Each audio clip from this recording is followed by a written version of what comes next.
कुदरत साथो जग के हलाए चवण सुभान अल्लाह जंहिंजी दिलि भरे थी उहो चए सुभान अल्लाह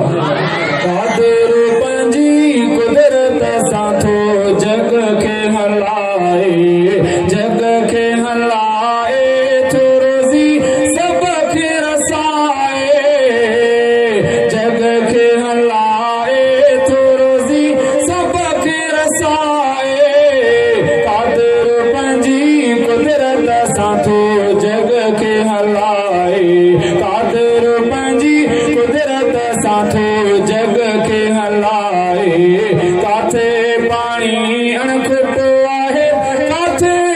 पट रेतिया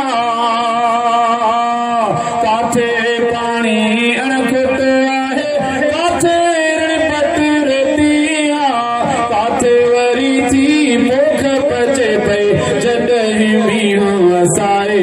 काथे वरी थी पोख पचे पई जॾहिं मींहुं वसाए जॾहिं मींहुं वसाए थो पियो रोज़ी सभ खे रसाए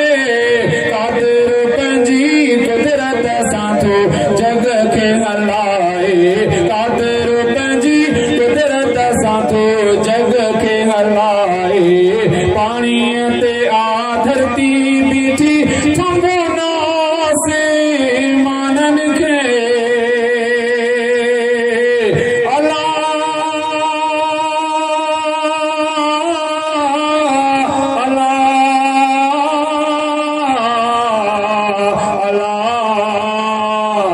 शलबाज पवई जेॾो तुंहिंजो नाम छपी ओॾाई मङा रिय थंभे रिय थूणीअ अला ओ तूं छपर तूं छा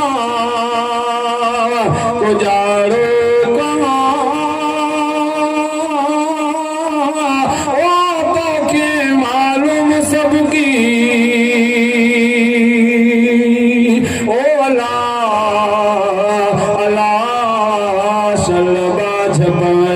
पाणीअ ते आ धरती बीठी थंभो नास माननि खे सारी ताक़त रॿजी आहे जंहिंखे हमद जुगाए जंहिंखे हमद जुगाए थो पियो रोज़ी सभ खे रसाए कादिर पंहिंजी कुदरत साथो जग खे हलाए कादिर पंहिंजी कुदरत साथो जग खे हलाए कॾहिं त छांव में वेंदा आहियूं कॾहिं त उस पे वणंदी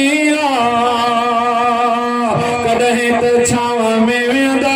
आहियूं कॾहिं त उस पे वणंदी कॾहिं कोसी कॾहिं थधिड़ी तेज़ हवा खे घुलाए कॾहिं कोसी कॾहिं थधिड़ी तेज़ हवा खे घुलाए तेज़ हवा खे घुलाए थो पियो रोज़ी सभ खे रसाए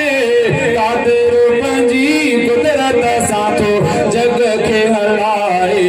सिजो ऐं चंड सितारा उभिरनि था पिया पंहिंजनि वतन ते सिजो ऐं चंड सितारा उभिरनि था पिया पंहिंजनि वतन ते ॾींहं ऐं राति खे पंहिंजे पंहिंजे वक़्त में ई मोटाए थो पियो रोज़ी सभ खे रसाए कादिर पंहिंजी कुदरत साथो जग खे हलाए कादिर पंहिंजी कुदरत साथो जग खे हलाए हमद चनो गुलज़ार पढ़े थो पंहिंजे मालिक ख़ालिक जो हमद चनो गुलज़ार पढ़े थो पंहिंजे मालिक ख़ालिक जो सर्दी गर्मी में थो जेको फल फ्रूट खाराए सर्दी